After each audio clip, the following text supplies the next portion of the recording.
Hey, and we are the Coalition, loud and proud, outrage porn-free, civilly disobedient media. We're here at the Graduate in downtown Providence today. We cover, as you all know, we cover a lot of legislation, a lot of testimony, a lot of court cases. One of the interesting side effects of that is that the networking that takes place outside of testimony in legislative halls, as we call it here in Rhode Island, halitosis hall. And you meet people from all around the country who join us in our tiny little spot in the universe. And you first of all, the commonality amongst the civil rights community and the civil liberties community is astonishing. The overlap. You meet people who know people who know people who know people who've worked on similar issues in many cases for years. Joining me today is Rebecca Cleary. She is a staff attorney with an organization called Decriminalize Sex Work. They're based in Austin, Texas, but they've got a nationwide reach. Welcome to Rhode Island. Thank you. Now, this is not your first time here. It's not. I was here to testify on a bill I testified on yesterday, last year. I also have a lot of family in New England, so not my first time passing through. So I've got to ask you, what's your first and second impressions of the Rhode Island General Assembly? Rhode Island's got certainly a culture of its own. I actually have not spent a lot of time physically in capitals the past few years because so much stuff is virtual. And it's got a lot of character for such a small place. It is its own. It's tribal in nature. It's its own little, even if it's not geographically an island, it is its own little island away from the rest of the world. And interestingly, there's the Rhode Island effect, which there's been a significant impact on all sorts of legislation, all sorts of litigation over the years, perversely from such a small place. Now, you're with an organization called Decriminalize Sex Work. Talk to us about your organization, where you're involved, what your outreach is. So our organization is national. We're very small. We're headquartered in Austin, but the staff are kind of spread around. We have a bunch of New Yorkers, Florida.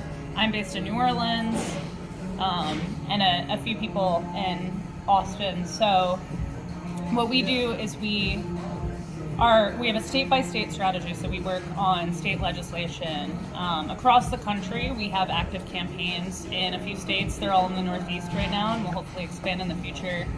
But our ultimate goal is to decriminalize adult consensual sex work, but I would say a majority of our work right now is working on kind of harm reductive, more incremental measures working towards that eventual goal of decriminalization. So we'll work on decrim bills, but then we'll also work on things that either directly relate to sex work or not necessarily directly relate to sex work or mention prostitution laws in the bill language, but do affect sex workers.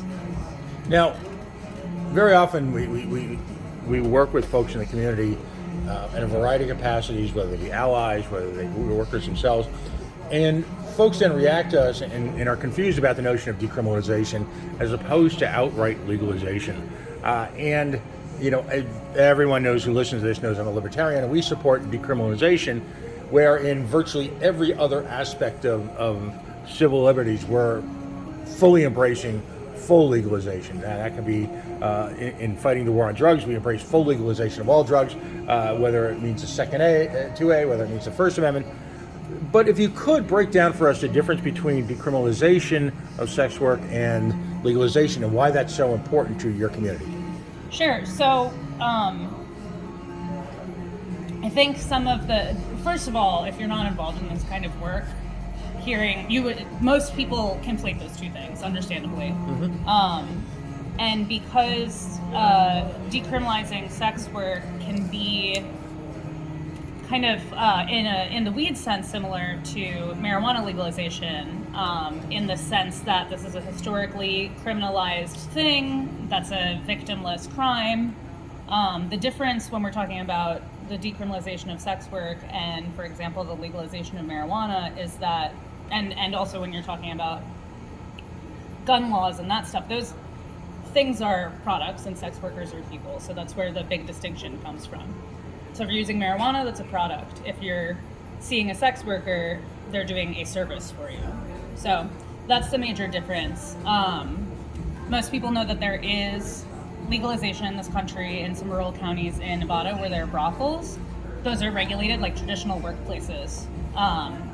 So the difference between that and decriminalization is decriminalization just removes the laws that make sex work criminalized. The reason why decriminalization is a better model than legalization is because legalization still excludes some people from participating in legal sex work. So people sometimes can't access a traditional workplace because of immigration status, maybe gender identity, a number of things, any number of things, criminal history, all of those things. So there will still be people performing criminalized sex work under legalization. Decriminalization allows anyone to participate in consensual adult sex work, and that's the model in other parts of the world that's been most successful. Another one that is seen in some parts of the world and even being introduced as legislation in other parts of the country is, we call it the entrapment model, which is where you would decriminalize the sale of sex, but not decriminalize the purchase of sex. Of course, that makes no sense because then you still have sex work criminalized, just in a different Is that way. related to the Nordic model at all? Yeah, that's the Nordic model. Okay. It has a number of names, like the group advancing it in New York right now calls it the equality model, which makes no sense. Right. The Nordic model, entrapment model, other things. Right. No, and in most cases, they've been spectacularly failed. Yes. Around, Absolutely. around the world. Why? Very often in the war against drugs, we talk about legal drugs are safe drugs. In this case, is that analogy carried forward as well? That decriminalized sex is much safer sex, both for each participant. Yes. So one of the things that I think is lost on folks outside of the movement is that our organization and sex worker activists around the country we're doing anti-trafficking work because decriminalization is an anti-trafficking policy as well. When you criminalize something, it goes into a shadowy criminal space where there's Right. no accountability, and that allows trafficking to happen. It also allows violence to happen. So when you're in a scenario where you're not in fear of being criminalized, you have better access to health care, you have better access to seeking services if something bad happens. For example, in New Zealand fully decriminalized sex work in, I think, 2003, and I've spoken to workers there who have had clients leave without paying, and they are able to report that to the police, and the police can arrest that client for theft and assault. So it makes sense. And it's much easier to share information among sex workers about unsafe clients or unsafe spaces, and you can't do that, especially since Sesta Fosta. A lot of Right. that was information was shared online, and that has diminished significantly, even to the point where it's affected sex workers in New Zealand. Because obviously it might be a United States federal policy, but it's the internet, so it has Right. global consequences. How often does federal governments, regardless whether it be New Zealand or the United States, conflate, let me see if I can state this clearly, conflate the formal position that they're in it for anti-trafficking and safety, when in fact, more often than not, it's just another exhibition of government control over a service or a product or an engagement or an arrangement that they don't support or they disagree with? That's like the whole way that every piece of bad federal legislation was passed in the United States. I don't think it's necessarily an intentional conflation a lot of the time. I think it's just a lack of education. If you have advocates coming forward who are in favor of criminalization and they're saying, well, trafficking happens, obviously someone's going to be sympathetic and say, I don't want people to get trafficked. It makes perfect sense. The issue is if you don't know the facts, conflation is really easy. The reality of it is that trafficking and sex work are two entirely different things. Right. Adult consensual sex work is the full phrase that we use because that's what it is. A child can't be engaged in sex work. That's not sex work. That's trafficking. That's exploitation. Right. And so people don't understand the difference between those things, including the federal government.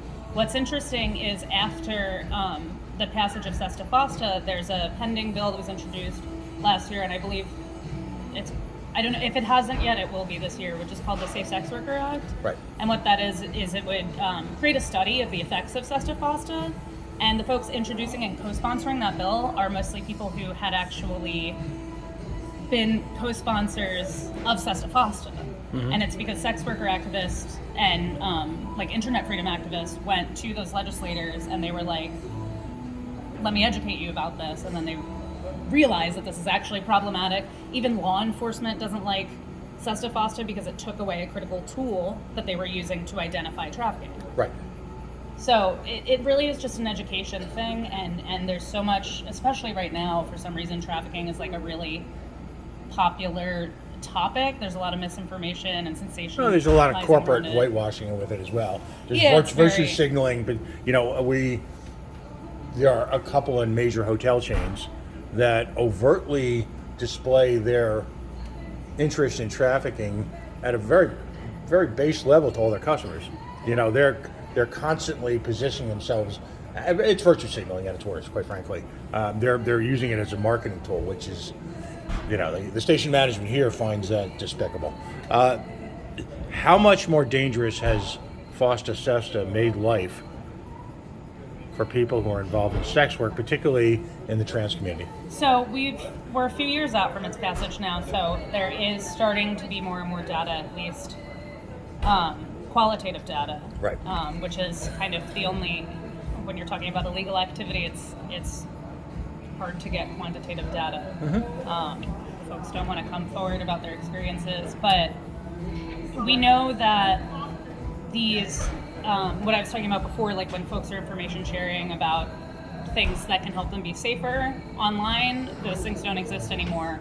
It's so overbroad that people have over-censored themselves, understandably, because they don't want to be deplatformed, down to the level of like sexual education stuff is no longer online that should be. And then anytime you pass an oppressive policy, it hurts the most marginalized people the most. And so that includes trans sex workers of color, it includes people who are immigrants with varying immigration statuses, and if there's not information online, it also makes it a lot harder for people to find out about and seek services that might be available to them, whether they be healthcare services, Right. anything like that, legal services.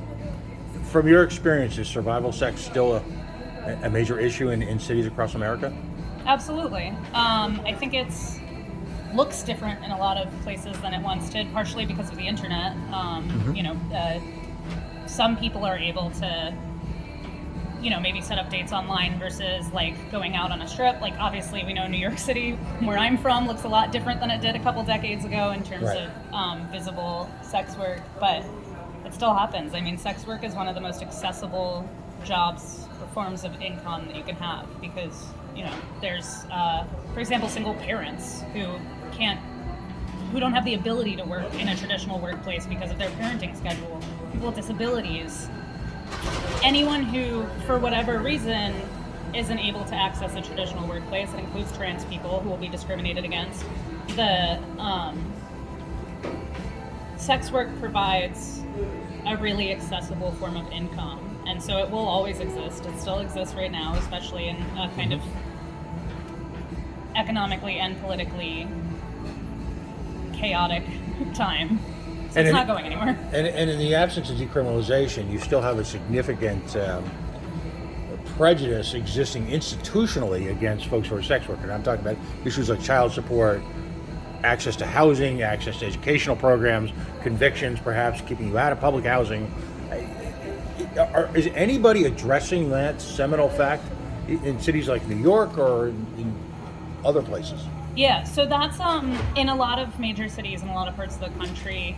We're not seeing prosecutions at the rate we used to, partially because of just changing priorities and also like some amount of the stigma decreasing, or at least prosecutors are realizing that it's not the best use of their resources. However, just because you might not get arrested for prostitution or you're less likely to, that doesn't mean it doesn't affect other people. And so I at least personally have been speaking to people. I'm hearing a lot more like horrific stories out of family courts where people are losing custody of their children because they're involved in, camming or any number of kinds of sex work, healthcare access, all the things that the collateral consequences that come with an arrest record, even if it's an old arrest or an old conviction. And so you see a lot of the activism around sex work starting to expand to those things beyond just the laws, the prostitution laws that criminalize people involved in sex work. Now, you came to Rhode Island to testify on very specific legislation. For folks who haven't seen our material on this before, prepare. I think you're about to be shocked, not in the prurient sense, but in the, I'll call it the jurisprudence sense, if you will, about what's going on. So if you could talk to the legislation that you testified in front of Senate Judiciary last night, where we met, and where I believe you plan on testifying in front of the House Judiciary tonight. Talk to us about that. Sure. So the first bill that I testified on yesterday would make custodial sexual assault a crime. So right now, Rhode Island has no law that prohibits law enforcement officers from sexually assaulting people in their custody. Rhode Island is one of 6 states in the entire country that still doesn't have one of these laws. They vary in their strength. Obviously, custody is really important. In other states, they have even more protective laws. There's actually a bill that I also testified from this place yesterday in Vermont that would also cover investigatory sex. So being in custody isn't the only time that you can be in contact with law enforcement. So like the best, most expansive law, Vermont already has a custodial law, so they're trying to introduce the word investigatory. The reason for that, and the reason why it's related to the work that I do, is if there are prostitution or trafficking stings, often undercover police will engage in the transaction before making an arrest. Now, if we had sound effects here, you'd hear that sharp screeching of the record, right? That you hear on crime movies. Every crime movie we've ever watched, every detective story says, they've got the titillating scene where they set up the police sergeant. You know the drill, right? It's pretty much stock in movies, and then they say at the last minute, well, we can't do anything because that would be illegal. But you're telling me it's not. That police right now can legally, and I'm talking about anything from basic assault to rape, are fully protected in Rhode Island. Is that correct?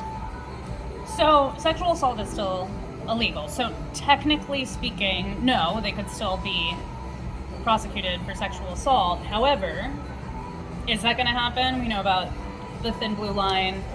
One, so we know that law enforcement is likely or tends to protect those within its ranks. Right, yep. It also, what person who was just assaulted is going to go report that to the employer of the person that has assaulted them? Like, they might not be believed, they might be retaliated against, the person who assaulted them might claim the interaction was consensual, and you have one person who's seen as inherently more credible than the other. And then on top of that, you've got all the varieties of effective stigma that have been projected onto, we're talking victim shaming here on steroids. It's exponential, it's volcanic.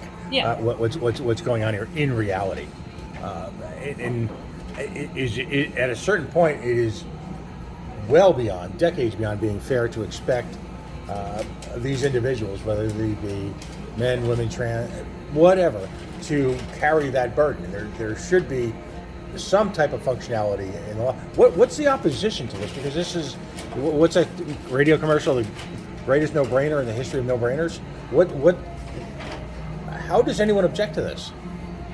In the case of Rhode Island, I actually don't even necessarily think it's objection so much as it has been deprioritized, or not necessarily been deprioritized so much as other things were prioritized more. I think that yesterday, having come forward and pointed out that Rhode Island is in a very, very small minority of states that doesn't have any kind of law on the books, I think I would hope that would resonate with the committee. I haven't seen it, there wasn't a ton of, there's a little bit of pushback in Vermont yesterday, but I think just working to figure out why this is a necessary addition, penalties, kind of the more in the weeds stuff. I think it just hasn't been a priority. Most states didn't have those laws until the past maybe decade or so. But when there were a few like well-publicized cases in a few different states that kind of led to these laws, there hasn't been a well-publicized case here, and so that it doesn't become a priority, and hopefully that doesn't have to happen for it. Well, I mean, you've seen the news cycle can drive a sudden reprioritization of criminal justice in a way that nothing else can. Yeah.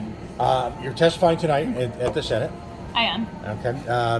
You didn't really get. I was there last night. You didn't get any questions or feedback, did you? Really? No. Well, so last night was the Senate bill. It also was after several hours. I think they were a little bit burnt out. Yeah.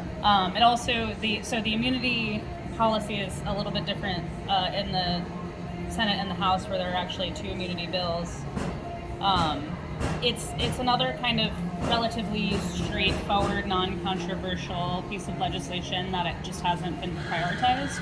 And so they're similar enough that I'll explain the Senate bill from last night and the House bill that I'm testifying in favor of tonight in one shot, which is at its most boiled down version that it allows victims or witnesses of crime to report to law enforcement, participate in an investigation, or seek or receive healthcare services,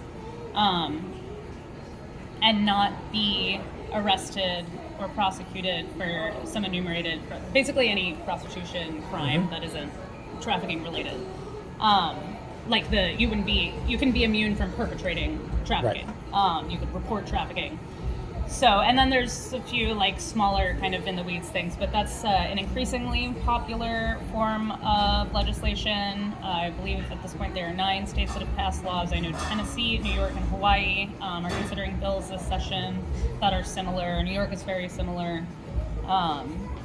And this is not the first year that this bill has been introduced. I worked on it last year. I testified in front of the House Judiciary last year. I believe that was another one where it was.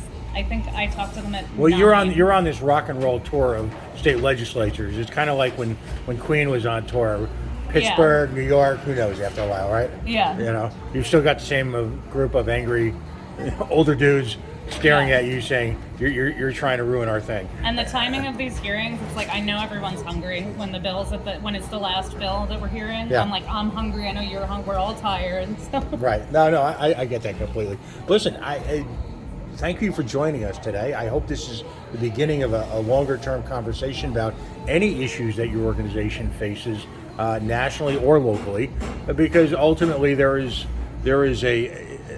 Well, I think it began to emerge during the terrible days of FOSTA SESTA. Now, as in so many cases in this country, conspiracy theories have become conspiracy realities. That the frustration at those bill passages was not ill-considered. That it was based in fact. Now that fact, as you pointed out, is quantifiable. Well, it's time to walk it back. It's time to change it. It's time to take a look at where sex work fits in our community. We all know that sex work is work now. The next step is to bring folks who are consensually engaging in sex work out of the shadows again. And if there's a commonality with a lot of our laws right now, it's just that I think we can all agree that the model that alcohol followed in the 1920s and the model that the drug wars have followed in the 80s, 90s, 10s, whatever, we're still doing it, right? It's time for them to go home. Yeah. But Rebecca, I'm going to ask you one more time, website and how folks can support your organization. Sure. So our website is pretty easy to remember. It's decriminalizesex.org.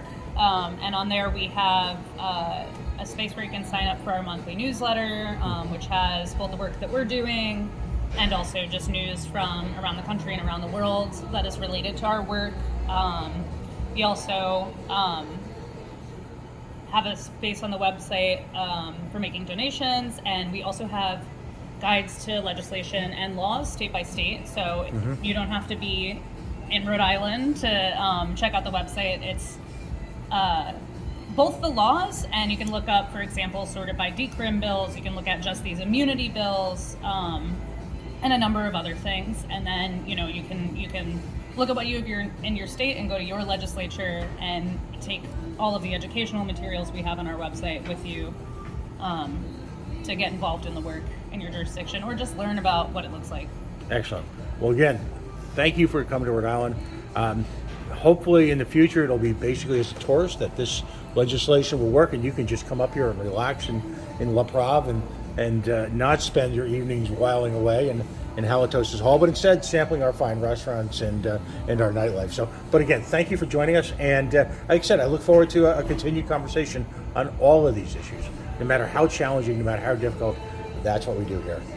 We are the Coalition, loud and proud, outrage porn-free, civilly disobedient media, broadcasting live on the worldwide Coalition Radio Network. CoalitionRadioNetwork.com, of course, Facebook.com/The Coalition Radio, and the mighty Twitter at Coalition_Radio. We'll see you soon. We'll be at Halitosis Hall this evening, and we're going to get a few more interviews on this, as well as some of the bombs and grenades that are being thrown around there.